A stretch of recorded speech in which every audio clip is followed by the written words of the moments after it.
Hello, YouTube. To believe in the existence of mysterious and unknown countries of lands, it's a part of our human nature. Since ancient times, people have dreamt of mysterious continents and lands that can only be found at a certain time and in a certain place. Let's start with ancient India and look at the legend of the seven mysterious continents and see where it takes us. You see, the ancient Hindu mythology and philosophy, they mention seven mysterious continents.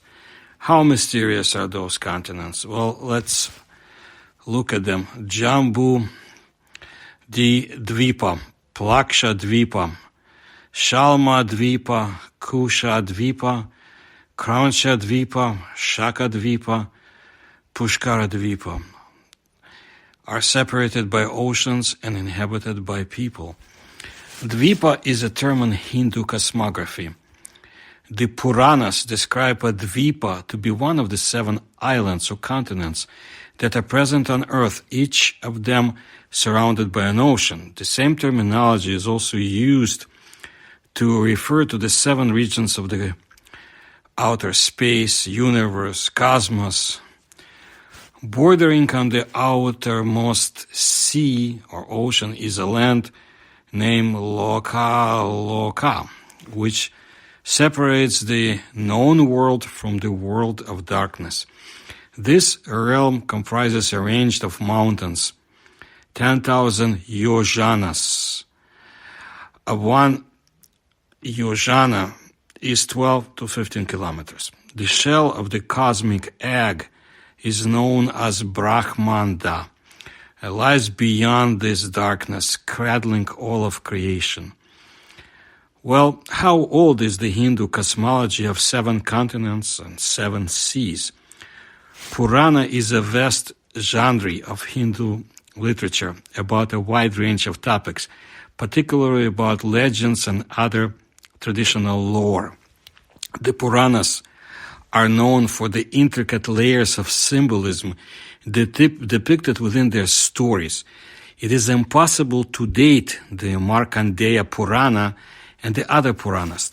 Most scholars believe that the Markandeya Purana, which is probably the oldest Purana, was developed in the 7th century BC, but the Puranas could belong to prehistory, which in Indian context means during or before the Harappan era, 5,500 to 1,900 years before Common Era.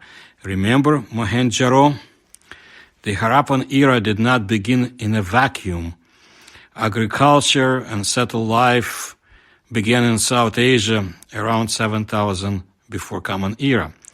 The cosmological theories in the Puranas could be rooted in cultures that are much older than the Harappan civilization. I dare say maybe 12,000 years ago. As for these strange continents or islands, well, they have been identified by at least some Indologists as follows. Jambu Dvipa is Asia. Plaksha Dvipa is South America. Shalma Dvipa, Australia. Kusha Dvipa, Oceania. Krauncha Dvipa, Africa. Shaka Dvipa, not identified. And Pushkara Dvipa is North America. So, if they're not mysterious lands or continents, but are known to human beings, then the ancients knew about the modern continents quite well, thousands of years ago. But let's move on. The legendary Shambhala and the invisible city of Kitish, that's in Russia, also belong to this category of unknown lands, accessible only to initiates. And by the way, you can find videos about Shambhala and the Russian angle, so to say, and the research. And of course, the invisible city of Kitish, you can find it in my videos. You'll find all of this. So only initiates know the way to these lands. And when by pure chance a simple person, an ordinary person, let's put it that way, gets there, he or she either disappears forever in these lands or returns back. But what interesting stories they bring back when they do come back. Previously, stories about such lands were considered to be myths. But today scientists are increasingly striving to prove the reality of the existence of these unknown spaces. Well, that's according to some. I don't see scientists really striving anywhere with this. However, we had Jacques Bergier, a French scientist and occultist, in the 1960s, said that the existence of mythical Indian kingdoms does not contradict the principle of modern mathematics. He would know. He studied very hard when he was a young man, a youth in the former Russian Empire.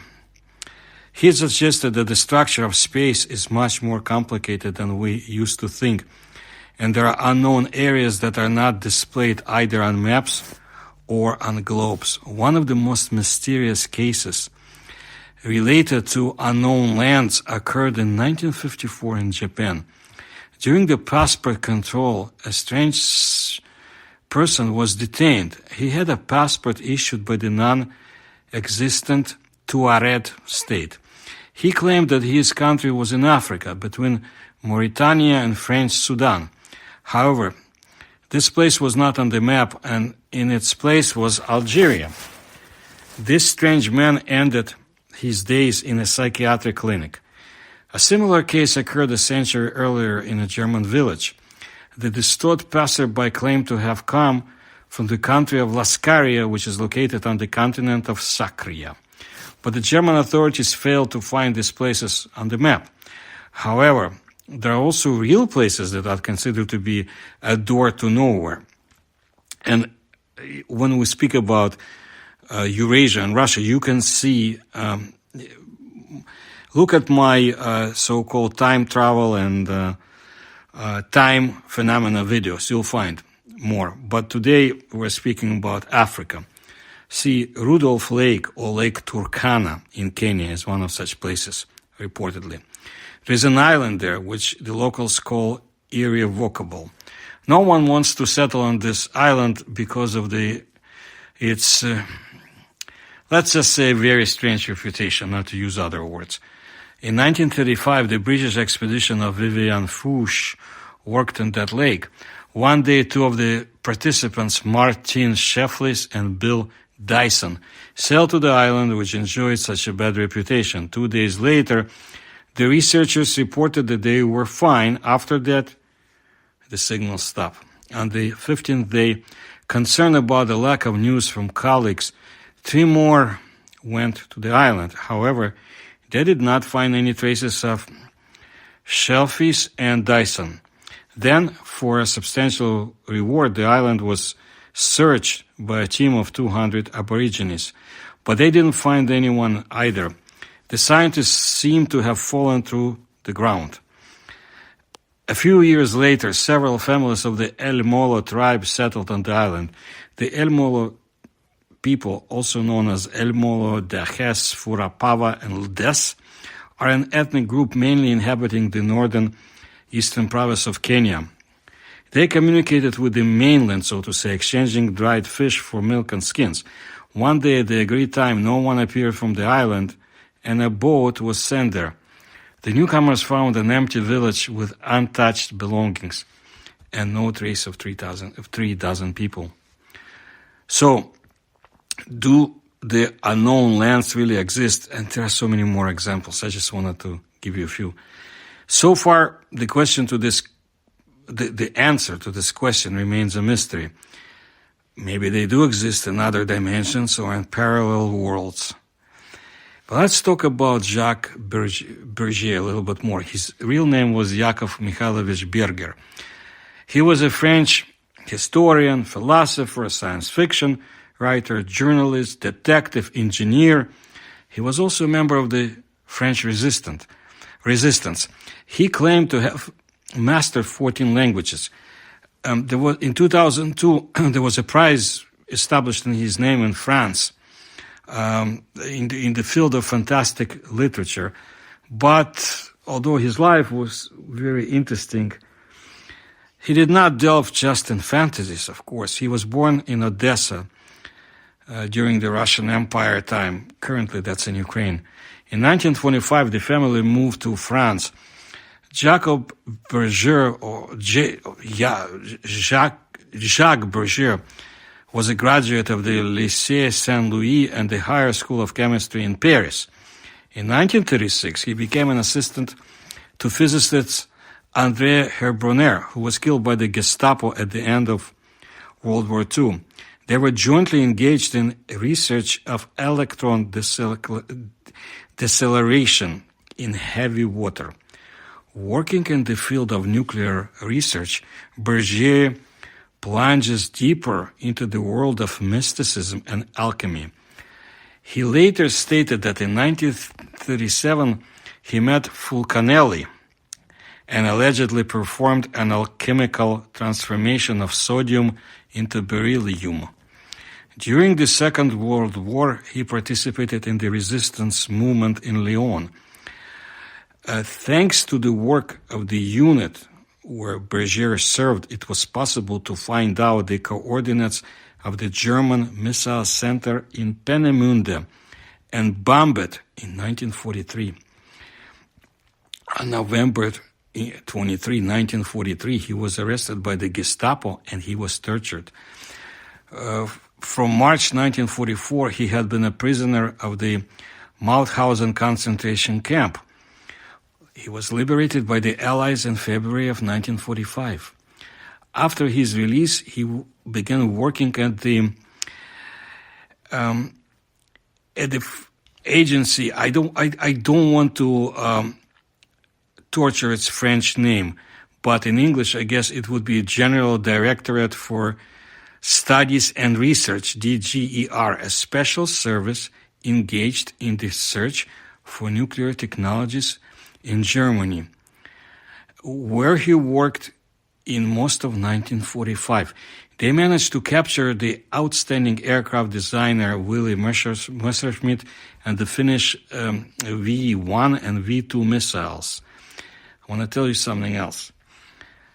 On the Soviet side, one of the person who wrote the most complete, most detailed book, scientific research book about the Atlantis, he was there on the same mission for the Soviet side. Same time, and he came back. He was handicapped when he came back, and he actually suffered for the rest of his life. Nobody knows what happened, but that's another story. Since Berger worked with the British as well, I take it as part of the French resistance and so forth, he communicated with Ian Fleming and even claimed that he gave him the future image of James Bond. After 1950, Berger decided to change his occupation, becoming the French correspondent of the science fiction magazine Weird Tales, and invited the publisher Robert Laffont to publish the series of French translations of such science fiction literature.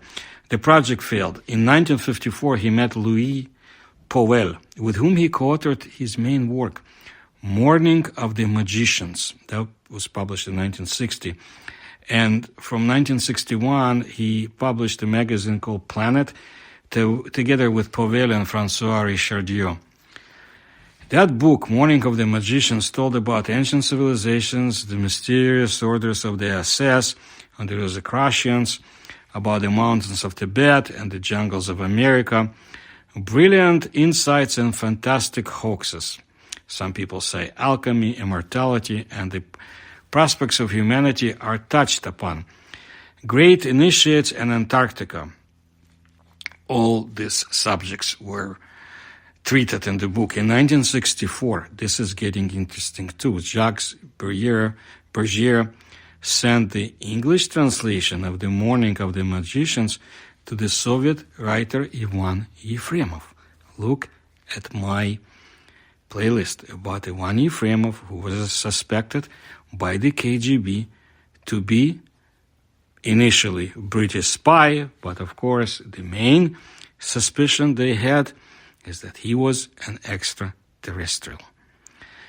The famous science fiction writer Ivan Yefremov was primarily a paleontologist, doctor of biological sciences. Even he, an academic scientist, appreciated the book quite highly, although he noticed a lot of absurdities and pseudoscientific ideas in that book.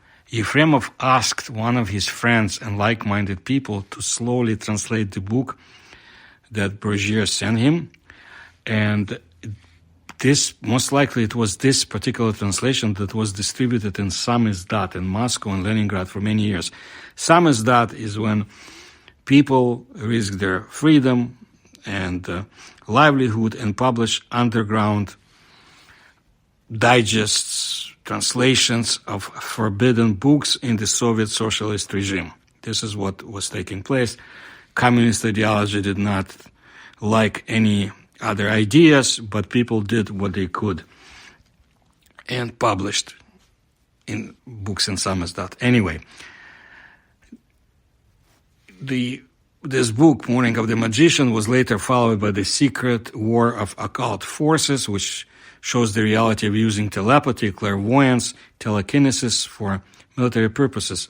The third one, entitled The Secret Masters of Time, was received with delight as well. And finally, I believe their final work was The Cursed Books, was published. It was about the knowledge of the past and ancient civilizations. In the 1970s, Brugere became seriously ill because the concentration camp years and the constant strain of it affected him. He passed away on November 23, 1978.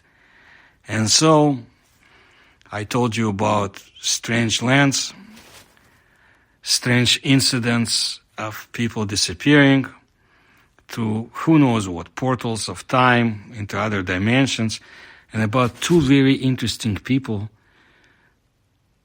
that had a connection. And both of them are tied to the old Russian Empire, and they communicated. One of them was suspected to be an extraterrestrial spy or agent by the KGB, and despite of all you hear, they were not stupid. I never liked them, but they had people with brains there too. And I don't know if we will ever find out more about this part of the history of the paranormal, but maybe we will, and maybe we'll find out more about those distant lands. Thank you for your attention to my work.